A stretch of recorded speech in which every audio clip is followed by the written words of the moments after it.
C'est l'heure d'activer votre SellLink de SpyPoint. Premièrement, ouvrez le loquet et retirez le compartiment à pile en appliquant un peu de pression sur le compartiment tout en faisant glisser le levier de verrouillage. Retirez le compartiment à pile. Insérez une carte microSD de classe 10 nouvellement formatée d'au moins 2 GB mais de pas plus de 32 GB.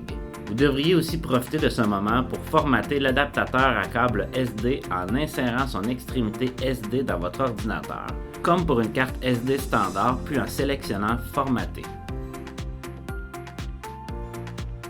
Maintenant, ouvrez l'application SpyPoint et sélectionnez Activer un appareil à partir du menu de connexion ou en cliquant sur le signe plus de la liste de caméras de l'application. Vous serez amené au processus d'activation. Dans le menu, sélectionnez le SellLink puis cliquez sur Suivant. On vous rappellera de vérifier si une carte microSD est installée avant de continuer. Une fois l'appareil choisi, on vous demandera d'entrer les informations de l'appareil. La façon la plus facile de le faire est en sélectionnant Numériser et en utilisant la caméra de votre téléphone pour numériser le code 2D ou le code barre présent sur votre SellLink. Si pour une raison ou une autre vous êtes incapable d'effectuer la numérisation, entrez les informations vous-même. Un tutoriel apparaîtra vous expliquant où trouver les informations requises. Une fois les informations numérisées ou entrées, cliquez sur Suivant. Sur la page suivante, vous pouvez entrer des informations de référencement si vous en avez. Si personne ne vous a référé, laissez simplement l'espace vide et sélectionnez Activer mon appareil. Si votre activation a réussi, vous verrez cette page vous félicitant de l'activation de votre nouvel appareil. Vous pouvez maintenant accéder à la galerie de photos. Si pour une raison ou une autre votre activation a échoué, on vous demandera de recommencer le processus d'activation. Vous pouvez maintenant installer les piles dans le compartiment à piles et démarrer l'appareil. Vous devriez entendre un clic lorsque le levier de verrouillage sera en place.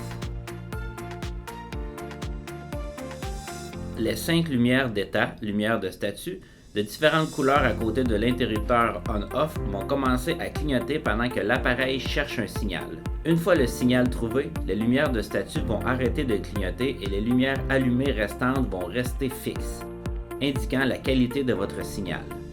Une seule lumière rouge indique un signal limité où vous devriez trouver un endroit avec une meilleure couverture réseau ou essayer l'amplificateur de signal CA01. Une lumière rouge et une lumière orange indiquent un signal correct. Et même si l'appareil peut se connecter, votre connexion pourrait ne pas être fiable. Il serait préférable de trouver un meilleur signal. Une lumière rouge, une orange et une des 3 lumières vertes indiquent un signal suffisant pour continuer. Vous devriez maintenant connecter l'adaptateur à câble SD au SellLink en insérant l'extrémité micro USB de l'adaptateur dans la fiche en dessous de l'appareil. Solidifiez la connexion en vissant la gaine étanche sur le SellLink. Ouvrez votre caméra haute et insérez l'autre extrémité de l'adaptateur dans la fente pour carte SD sur la caméra. Allumez votre caméra haute et suivez la procédure de démarrage de cette caméra. Lorsque la caméra est prête, démarrez-la et déclenchez une détection. Vérifiez votre application pour vous assurer que l'état de votre application s'est mis à jour lors de la dernière connexion. Vérifiez que la photo a été transmise à l'application en cliquant sur l'onglet Photo de l'application. Si la photo est là, votre SellLink a été activé adéquatement et fonctionne comme il le devrait. C'est maintenant le moment idéal pour revoir vos paramètres de transmission et pour apporter les modifications nécessaires pour que l'horaire corresponde à vos préférences. C'est aussi un bon moment pour vérifier les paramètres de la caméra haute pour qu'ils correspondent à vos préférences avant que vous n'installiez la caméra et le SellLink sur le terrain. Le SellLink ne peut pas être utilisé pour changer les paramètres de la caméra haute.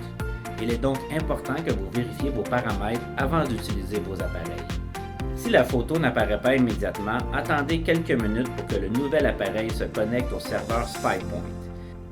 Si après quelques minutes, l'application ne s'est pas mise à jour pour afficher la photo, retirez la carte microSD du SellLink et essayez de trouver les photos dans le dossier original de la carte SD. S'il n'y a pas de photo dans le dossier, reformatez-la, réinstallez-la et répétez les étapes de démarrage du SellLink et de la caméra et déclenchez une détection. Pour d'autres vidéos instructives et éclairantes comme celle-ci, visitez le spypoint.com/fr/support.